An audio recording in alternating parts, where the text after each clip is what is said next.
안녕하세요. 시온TV입니다.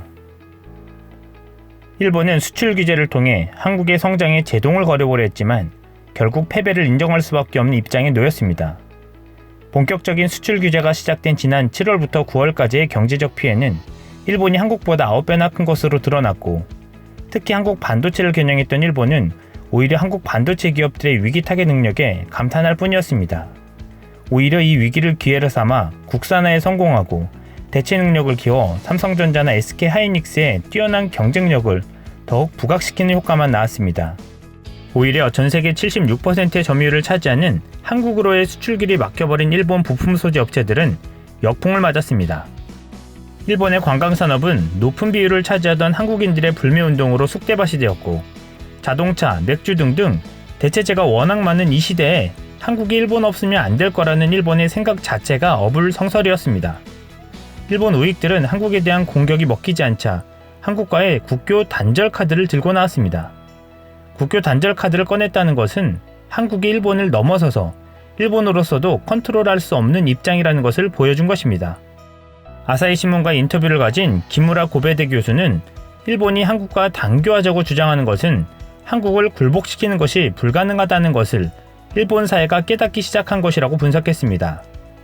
한일 간의 문제에 밝은 기무라 교수는 일본은 우월주의에 빠져 한국에게만큼은 추월당하고 싶지 않고 한국을 위에서 누르며 꺾일 것이라는 심리가 숨어있다고 말했습니다.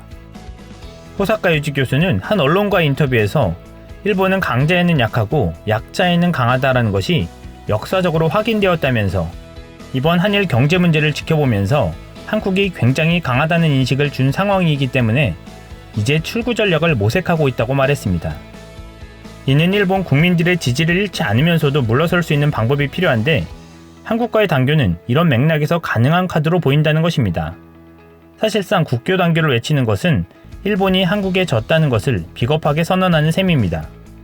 이러한 단절 카드를 꺼내게 된 이유는 국내의 여론이 비판적이기 때문인 것으로 보입니다.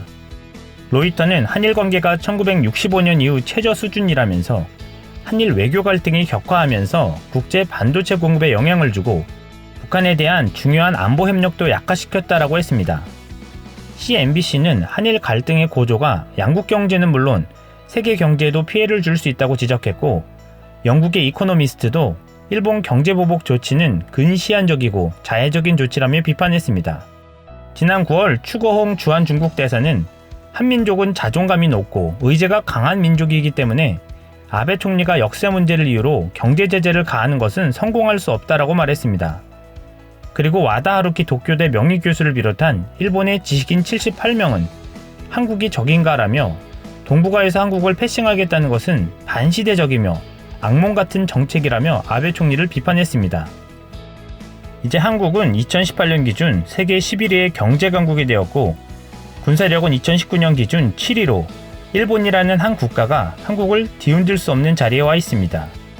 일본이 역사 문제를 진정으로 해결하려 하지 않고 비겁한 경제적 압박을 통해서 해결하려 했던 이번 행동들은 일본과 역사 문제가 얽혀있는 중국, 베트남, 대만, 필리핀 등 다른 국가들에게도 좋은 본보기가 될 것입니다.